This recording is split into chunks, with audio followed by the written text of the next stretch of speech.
Allah, walhamdulillah. Cuma itu keistimewaannya yang biasa dilakukan oleh sahabat-sahabat lainnya gitu. Sampai dengan hari ketiga tidak ditemukan keistimewaan ibadah dari laki-laki tersebut. Akhirnya Abdurrahman berkata kepada laki-laki sahabat Ansor yang tidak disebutkan namanya itu, wahai sahabat, sesungguhnya saya sebenarnya minta maaf, saya tidak ada masalah dengan istri saya. Saya nginep di sini karena Rasulullah mengatakan bahwa kamu adalah penghuni surga. Calon, bukan calon, sudah ditertulis sebagai penghuni surga, ya. Sudah tercatat sebagai penghuni surga.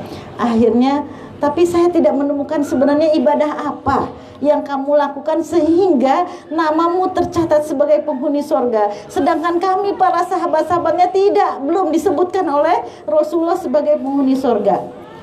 Akhirnya sahabat Ansor itu berkata, ya betul, sesungguhnya aja gitu.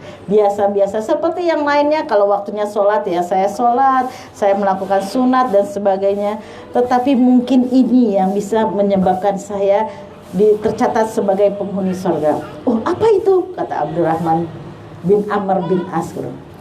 Sesungguhnya saya sebelum tidur saya sudah memaafkan semua orang yang bersalah kepada saya. Siapapun itu, saya sudah maafkan. Jadi ketika tidak tidur, saya tidak pernah tersimpan ada rasa jengkel, marah, mangkel, bahkan berniat besok harus kita balas gitu. Gak ada. Pokoknya sebelum tidur saya sudah memaafkan siapapun yang bersalah terhadap saya. Di dalam hati saya itu los, gak ada iri, gak ada dengki, gak ada marah, gak ada benci. Nah, ternyata amalan yang mungkin bisa katakan hanya sepele itu bisa menjadikan kita sebagai penghuni surga. Indah banget ya Bu ya. Sebelum tidur, waduh, tadi tetangga saya menyiramkan air ke rumah saya sampai terciprat jendela saya jadi kotor. Sekarang saya maafkan. Padahal tadi saya mungkin gitu ya, saya berjanji besok mau saya bales. Ini enggak jadi. Seorang ahli surga, seorang yang ingin masuk surga tadi nggak bisa menyimpan benci, marah, iri dan dengki. Bahkan mungkin sahabat tadi ada yang punya utang pun diikhlaskan gitu. Itu tadi. Memang sesungguhnya surga itu dipagari oleh hal-hal yang tidak kita sukai gitu. Surga itu dipagari oleh hal-hal yang tidak kita sukai. Kita harus memaafkan orang yang bersalah, kita harus mengeluarkan uang untuk zakat, kita harus mengeluarkan untuk sedekah, kita harus bangun di tengah malam, kita harus sholat duha, kita harus berbaik terhadap orang. Itu surga itu ciri-cirinya adalah dipagari oleh hal-hal yang tidak kita sukai. Berbeda dengan neraka. Neraka itu dipagari oleh hal-hal yang kita sukai. Kita itu kalau orang marah, kita bales lagi puas gitu ya. Ada orang ngomongin kita onek-onek puas. Tapi itulah amalan ahli neraka sesungguhnya gitu. Amalan ahli neraka. Jadi neraka itu dibatasi oleh hal-hal yang kita sukai. Boleh minum khamar, boleh berjudi, boleh menipu, boleh bergibah. Gibah itu kan asik kan ya. Ini kita di sini ya udah kehilangan infotainment deh. Majelis gibah gitu kan. Majelis gibah. Nah, itu sebenarnya amalan ahli neraka. Maka tidak salah kalau Rasulullah mengatakan bahwa si fulan laki-laki itu tercatat sebagai ahli surga hanya karena dia selalu memaafkan sebelum dia tidur. Bisa kita praktekkan Bu? Sebelum tidur kita istighfar banyak-banyak, mungkin kita juga banyak salah sama orang, sehingga dengan kita memaafkan orang, maka orang pun juga memaafkan kita. Kalau kita punya banyak persoalan dengan teman-teman, dengan tetangga, dengan siapapun, ya, Wah, kemarin saya punya persoalan dengan gimana cara menyelesaikannya. Atau mungkin dengan kakak kita, dengan adik kita, dengan anak kita ada masalah kita nih. Ya Allah, anak saya ini loh udah dikasih tahu tetap ngeyel gitu. Ada banyak masalah di dalam kehidupan kita. Satu-satunya cara untuk menyelesaikan masalah apa? Ya, perbaiki hubungan kita dengan Allah. Maka Allah akan memperbaiki hubungan kita dengan sesama. Itu aja. Itu juga yang jadi kekuatan saya. Saya mungkin tidak bisa minta maaf satu persatu terhadap orang-orang yang saya merasa bersalah gitu. Apalagi orangnya udah jauh, apalagi orangnya sudah meninggal. Maka satu-satunya cara adalah memperbaiki hubungan kita dengan Allah. Lakukan apapun yang Allah sukai gitu. Dan tinggalkan apa-apa yang Allah tidak sukai gitu. Itu mantra, Bu gitu. Anak kita susah diatur, susah dinasehatin gitu. Maka perbaiki hubungan kita dengan Allah. Capek kita marahin anak tuh, Bu. Capek marahin anak, malah genti marahin lagi. Malah dia ngurung di kamar. Kita juga yang bingung udah makan apa belum gitu ya. Itu. Tetapi kalau kita langsung aja udah tersungkur kita sama Allah, ya Allah, aku tidak berdaya ngasih tahu anakku, maka tolong ya Allah. Tolong, dia adalah titipanmu, aku kembalikan kepadamu, didiklah dia dengan didikanmu. Mantep, Bu, itu ya, manjur banget gitu ya. Karena tadi sekarang itu anak-anak sekarang nggak boleh bisa banyak omong, Bu. Kalau kita banyak omong justru dia sakit hati. Kalau sakit hati dia melakukan hal-hal yang lebih dari menyakiti kita gitu. Lebih dari yang menyakiti kita. Kamu tiap hari pulang sore, pulang malam, ibu udah capek gini-gini, dia malah nggak pulang-pulang nanti gitu. Jadi sekarang paling bagus untuk memperbaiki anak adalah banyak mendoakan gitu. Banyak minta tolong sama Allah. Karena apa? Sesungguhnya kita ini tidak mampu memperbaiki siapapun kecuali Allah yang memperbaiki dia. Tidak ada satu manusia pun yang bisa memberi hidayah kepada manusia lain kecuali Allah. Apa yang saya katakan, kalau seandainya ibu bisa menerima, kemudian melaksanakan apa yang saya katakan, sungguh demi Allah bukan karena saya, tetapi karena Allah sudah menitipkan hidayah buat ibu lewat lisan siapa gitu. Ya, itu yang pertama. Jadi bagaimana kita bisa memaafkan siapapun sebelum tidur, los. Pembantu kah, tetangga kah, suami kah, anak kah, semua maafkan. Ya Allah, aku maafkan sehingga ketika seandainya tidak terjadi aku bangun lagi gitu, aku sudah los. Dan mudah-mudahan ingat, kalau kita berbuat baik maka hasilnya juga akan kembali kepada kita. Mudah-mudahan orang yang sakit hati sama kita juga ikut memaafkan kita. Jadi nggak ada ruginya kita memaafkan orang. Di lain pihak dosa kita pun akan dimaafkan oleh orang lain ya. Kemudian amalan-amalan apa lagi sih yang bisa menyebabkan kita ke surga? Kita kan pengen masuk surga semua ya, Bu ya. Betul ya? Ya, insya Allah, amin. Semuanya pasti mau. Nah, kemudian amalan apa lagi yang bisa membuat kita masuk surga? Pada suatu hari ya, seseorang yang selalu pembantunya Rasulullah ya, Rubiah namanya, Rubiah. Dia tuh selalu menyiapkan wudhu, tempat air untuk wudhu Rasulullah, menyiapkan alat sholat Rasulullah. Bahkan kalau Rasulullah mau naik onta atau naik kuda sudah disiapkan tempat panciannya gitu, Robiah ini. Sehingga Rasulullah itu senang gitu ngelihat dia. Sehingga, wahai Robiah, sebutkan apa permintaanmu terhadapku. Ditawarin nih si Robiah ini, kamu minta apa? Nah, Robiah ini cerdas, Bu. Jadi kita juga harus cerdas dalam meminta kepada Allah Subhanahu wa taala ya. Dia cerdas, dia minta apa kepada Rasulullah? Ya Rasulullah, aku tidak minta apa-apa. Aku hanya ingin menjadi temanmu di surga. Ya. Bagus nggak di permintaannya? Kalau sudah menjadi temanmu di surga, berarti dia masuk surga nggak? Masuk gitu. Nah, jadikan aku temanmu di surga. Lalu apa kata Rasulullah? Ada permintaanmu yang lain? Enggak ya Rasulullah, cukup aku dijadikan temanmu di surga. Apa kata Rasulullah? Kalau gitu bantu aku ya. Bantu aku, perbanyaklah sujud. Nah, jadi apa yang dikatakan Rasulullah ini berlaku buat kita juga. para pengikutnya Rasulullah di akhir sampai dengan akhir zaman. Jadi kata Rasulullah, siapa yang mau menjadi teman Rasulullah di surga, maka perbanyaklah sujud. Artinya apa? Perbanyaklah sholat. Bukan hanya sholat wajib aja, semua perbanyak sholat. Kita lakukan sholat rawatibnya, ya, sholat sunatnya yang menyertai sholat wajib. Apa aja Bu? Kalau sholat subuh, sebelum subuh berapa rakaat? 2. Terus sebelum duhur berapa? 2 lagi, 4. Terus sesudah zuhur berapa? 2, 6. Terus sesudah maghrib 2, 8. Terus sesudah isya 2 rakaat juga 10. Ada di hadis lain 12, yaitu ditambah dengan 4 rakaat sebelum zuhur. Jadi sebelum zuhur bisa 2, bisa 4, akhirnya 12. Itu baru sholat rawatib.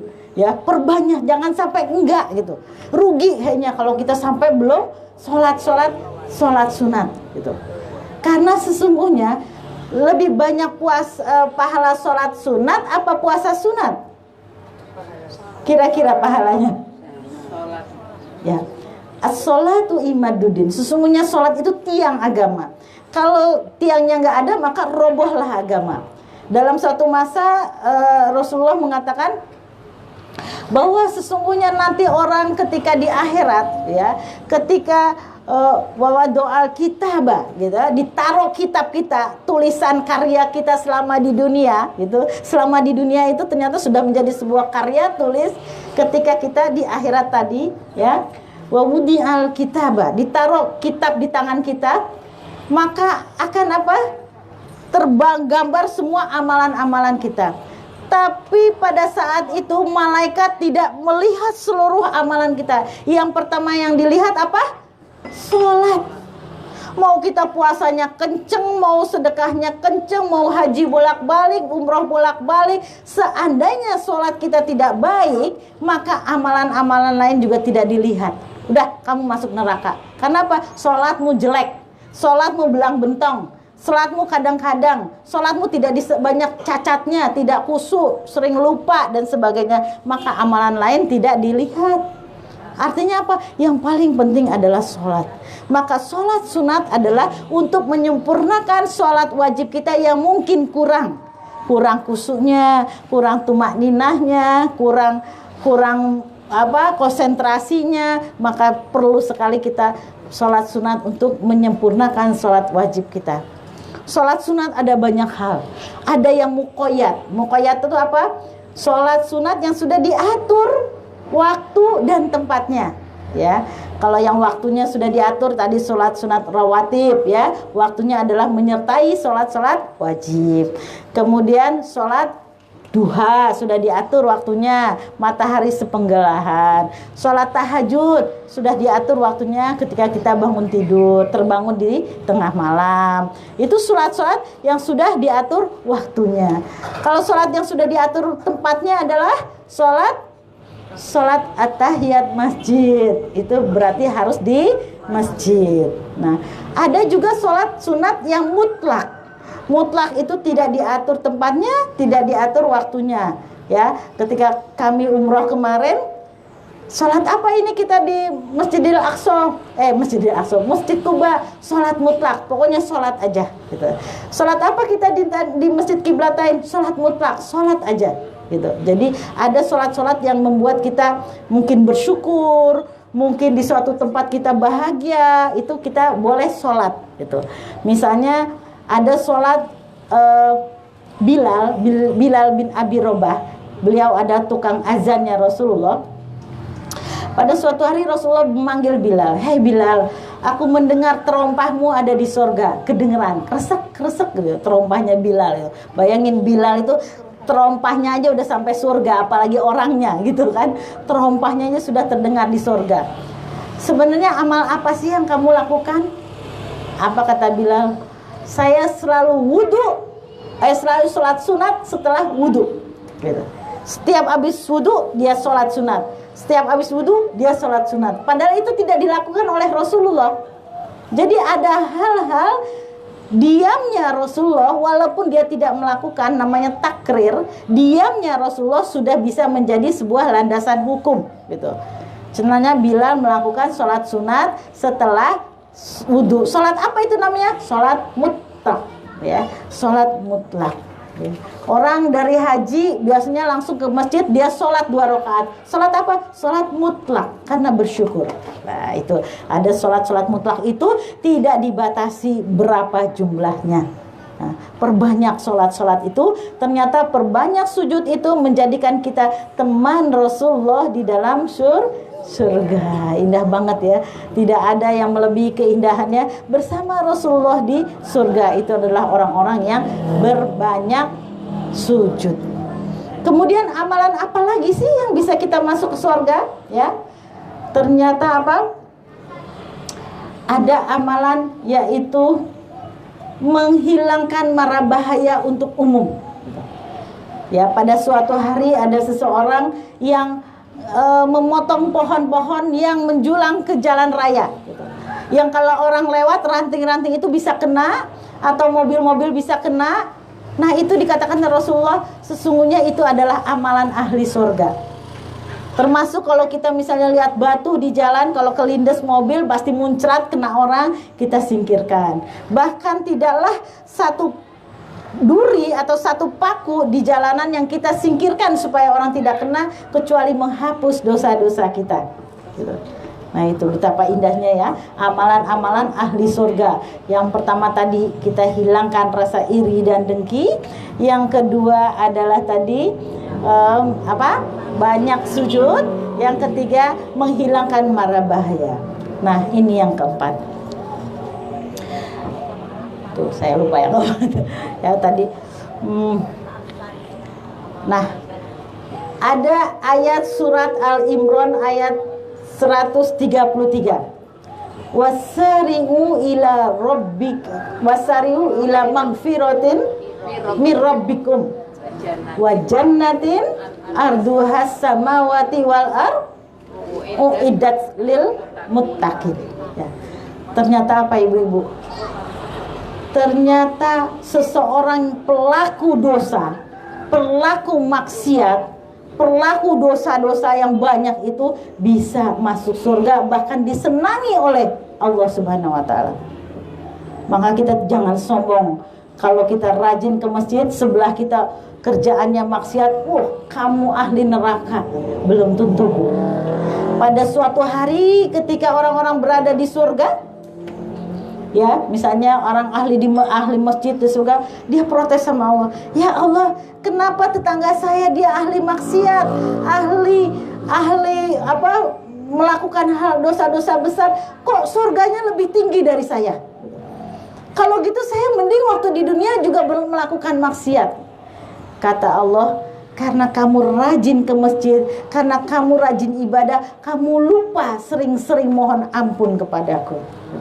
Sedangkan orang yang ahli maksiat itu ketika dia tobat, dia melakukan istighfar yang luar biasa, ya, melakukan mohon ampun, mohon sholat tobat yang betul-betul nangis dia kalau berdoa itu. Ya Allah, ampunilah dosa, sampai nangis karena dia minta ampun, berserga minta ampun, maka aku sediakan baginya surga yang luasnya seluas langit dan bumi. Ibu-ibu kalau misalnya umroh, tapi kemarin ketika kami umroh, ini museum Asmaul Husnanya sudah tidak bisa dikunjungi. Kalau dulu Bu kita bisa lihat ya, langit dan bumi itu segimana sih? Luasnya seluas langit dan bumi. Bumi itu kalau kita lihat sudah besar ya. Kita aja belum sampai kemana-mana, ternyata bumi ini betapa luasnya. Tetapi ketika kita lihat di museum Asmaul Husna itu, ternyata apa? Bumi itu sangat kecil, bahkan hampir tidak terlihat dibanding matahari. Jutaan kali lebih besar daripada bumi matahari itu, Bu. Itu meluas di dalam langit kita. Jadi betapa langit itu luasnya ya, Bu ya. Ya. Bumi itu kecil yang dan matahari itu luasnya jutaan kali daripada bumi matahari itu, Bu. Makanya matahari itu bisa menerangi bulan cahayanya, baru cahayanya loh. Bisa menerangi bumi kalau siang ini karena ada matahari. Saking besarnya matahari. Tapi jangan salah Bu, ternyata matahari itu ya lebih kecil. Bahkan ada planet yang jutaan kali lebih besar daripada matahari. Itu ada di langit. Jadi ada planet yang jutaan kali lebih besar daripada matahari, dan jumlahnya berapa Bu? Triliunan. Banyak betul. Ya, banyak sekali planet-planet yang sejenis bumi ini yang besarnya triliunan kali daripada matahari, jumlahnya jutaan. Jadi betapa besarnya luas surga itu. Ya, luas surga itu. Jadi apa Bu? Jangan bilang, wah karena luasnya surga kita banyak yang masuk surga, kita sedang ke surga gitu. Hanya orang-orang yang diberi rahmat Allah lah yang bisa masuk ke dalam surga gitu. Kalau teman saya konyol banget Bu. Konyol banget, dia saya nasihati karena dia suka ahli maksiat ya. Dia suka main perempuan, suka berzina dan sebagainya. Dia bilang, saya bilang suruh bertobat, apa ya dijawab? Neraka itu orang banyak yang masuk neraka, dan yang untuk yang masuk ke sana tuh harus inden, harus antri gitu. Artinya nggak susah lah masuk neraka, tuh terlalu banyak orang masuk neraka sehingga dia bakalan nggak dapet kebagian tempatnya. Nah ini konyol Bu, karena apa? Neraka itu luasnya sama dengan surga, sejauh mata memandang. Bahkan malaikat mengatakan ya, neraka itu ya, neraka itu 70.000 bentangan sayap dari malaikat. Malaikat tuh bentangan sayapnya itu 70.000 neraka. Satu bentangan sayap malaikat itu dari ufuk timur ke ufuk barat. Kita nggak ngerti ya Bu ya, seberapa, artinya luas banget. Jadi mudah bagi kita untuk masuk ke dalam neraka. Dan ngerinya neraka itu apa? Waquduhan nasu wal hijarah. Apa? Bahan bakar dari api neraka itu manusia dan batu. Artinya apa? Nyemplung satu manusia berarti ketambahan bahan bakar, tambah meledak dia. Ya, meledak nggak karu-karuan, juga batu. Di dalam surat Al-Mulk ya disebutkan takadu tamayyazu minal ghaiz kullama ulqiya fiha fauzun sa'alahum khazanatuha, dan seterusnya. Kita itu ketika udah berada di hampir di tempat neraka tuh enggak, monggo silakan masuk, enggak, ditarik sama malaikat tuh sekeras-kerasnya. Masuk kamu, sambil marah malaikat. Malaikat juga heran sama kita. Kenapa kamu bisa masuk neraka? Belum sempatkah kamu mendengarkan peringatan demi peringatan? Katanya. Belum pernah dapatkah kamu pengajian-pengajian? Nah ini pentingnya pengajian, ternyata sudah dibocorkan oleh malaikat. Orang-orang yang masuk neraka itu orang yang malas berangkat ke pengajian, karena itu dia tidak pernah mau dengar nasihat gitu. Sehingga malaikat pun marah sama dia. Kamu tuh udah banyak peringatan di dunia, udah banyak tempat-tempat pengajian, ngapain aja kamu di sana? Sehingga malaikat sangat marah, ditarik keras-keras, dicemplungkan ke dalam api neraka. Ma'udzubillahi min dzalik. Nah inilah amalan-amalan daripada ahli surga yang harus kita kejar ya. Harus kejar-kejar terus. Kira-kira sulit nggak Bu ya? Insya Allah ya, kita bersama-sama anggota pengajian saling mengingatkan. Ayo sekarang sholat tahajud, ayo udah sholat duha belum? Bagaimana bacaan Al-Qur'annya, bacaan zikir pagi dan petangnya, one day one juice-nya. Harus, kita nggak bisa masuk surga sendirian Bu. Kita harus ngajak-ngajak teman ya. Wasbir nafsaka ma'allazina yad'una rabbahum bil ghadati wal asyi, dan seterusnya. Kamu bersabarlah untuk masuk surga itu bersama orang-orang yang mengingat Allah pagi dan sore. Nah, kalau kita punya teman selalu mengingatkan kita tentang agama, tentang apa? Tentang masuk surga, tentang ibadah, maka jangan pernah kita lepaskan gitu. Tiap saat, Bu, ayo pengajian gitu. Bu, ayo kita pergi apa? Kita baca Al-Qur'an. Bu, tengah malam kita sholat. Itu teman itu jangan sampai kita lepaskan. Kalau perlu sering-sering kita kasih makanan. Kenapa? Dia sering ngajak kita pengajian. Karena kita nggak bisa sendirian, Bu. Harus punya teman, harus punya sahabat yang setiap saat mengingatkan kita tentang adanya surga dan neraka. Umur sekarang kalau bukan buat bertobat, ya.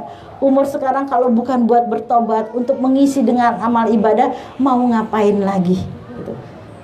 Karena apa? Sebentar lagi dunia yang kita cinta ini akan kita tinggalkan, menuju tempat yang selama-lamanya di kita. Dan bekal daripada tempat itu hanyalah amal soleh, gitu.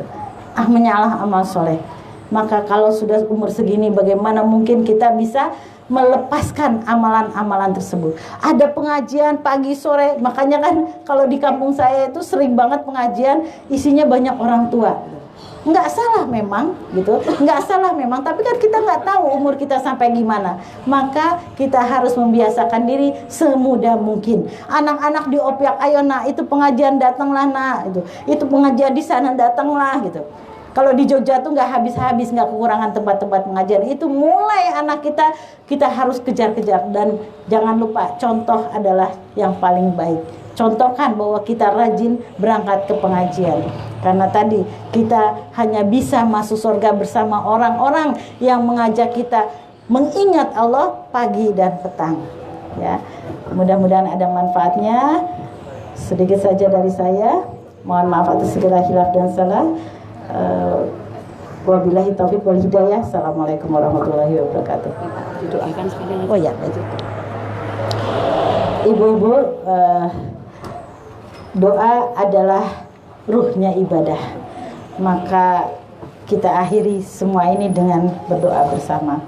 Dan sebelumnya mari kita mantapkan hati, konsentrasi, kita sedang berbicara dengan Allah Subhanahu wa taala. Astaghfirullahalazim, allazi la ilaha illa huwal hayyul qayyum wa atubu ilaihi. Astaghfirullahalazim, allazi la ilaha illa huwal hayyul qayyum wa atubu ilaihi. Astaghfirullahalazim, allazi la ilaha illa huwal hayyul qayyum wa atubu ilaihi. Allahumma anta rabbi la ilaha illa anta khalaqtani wa ana abduka wa ana ala ahdika wa wa'dika mastata'tu a'udzubika min syarri ma sana'tu abu'u laka bi ni'mati alayya wa abu'u bi dzanbi faghfirli fa innahu la yaghfiru dzunuba. Ya Allah yang Maha Pengasih lagi Maha Penyayang, yang berada dalam arasy-Mu, yang jiwa ini dalam genggaman-Mu, sesungguhnya Engkaulah yang memuliakan orang yang menghinakan diri di hadapan-Mu, yang meninggikan derajat bagi orang yang merendahkan diri di hadapan-Mu. Sesungguhnya kami semua datang kemari mohon ampun atas segala dosa-dosa yang telah kami lakukan. Ya Allah ya Rabbi, sesungguhnya kami mengakui begitu banyak dosa yang telah kami lakukan. Apabila Engkau tidak mengampuni kami, maka celakalah kami, menderitalah kami, dan merugilah kami. Hanya Engkau yang Maha Pengampun, maka ampunilah dosa-dosa kami. Ya Allah, kami yang di sini duduk tertunduk hina di hadapan-Mu, tersungkur karena sedikitnya amal ibadah kami, karena banyaknya dosa-dosa kami. Sekali lagi kami menghadap kepadamu, ampunilah dosa-dosa kami. Dan kami di sini bersyukur padamu bahwa pada hari ini Engkau beri karunia yang luar biasa kepada tetangga kami, Pak Yon, di mana mereka berdua sudah selesai melaksanakan ibadah umrah. Ya Allah, terimalah semua doa-doanya, ampunilah dosa-dosanya, dan kabulkanlah semua pengharapannya. Berilah mereka berdua kesehatan, kebahagiaan, ampunan-Mu, dan pilihlah dia menjadi kekasih-Mu. Ya Allah, pada hari ini juga Pak Yon sedang berbahagia karena dikaruniai cucu yang baru saja dihitan melaksanakan ibadah sunnah-Mu. Ya Allah ya Rabbi, jadikanlah dia anak yang soleh, menjadi anak yang soleh, menjadi qurrata ayun, menjadi penolong agama-Mu. Ya Allah, sesungguhnya kami yang ada di sini mohon kepadamu, apabila ada yang sedang sakit Engkau sembuhkan, apabila yang tersesat Engkau tunjukkan, apabila ada yang kesulitan Engkau beri jalan keluarnya. Hanya kepadamu lah kami memohon dan hanya kepadamu lah kami berharap. Rabbana atina fid dunya hasanah wa fil akhirati hasanah wa qina azabannar. Rabbana la tu'akhizna in nasina aw akhtana. Rabbana wa la tahmil alaina isran kama hamaltahu 'alal ladzina min qablina. Rabbana wa la tuhammilna ma la taqata lana bih wa'fu anna waghfir lana warhamna anta maulana fansurna 'alal qaumil kafirin. Subhana rabbika rabbil izzati amma yasifun wa salamun 'alal mursalin walhamdulillahirabbil alamin. Assalamualaikum warahmatullahi wabarakatuh.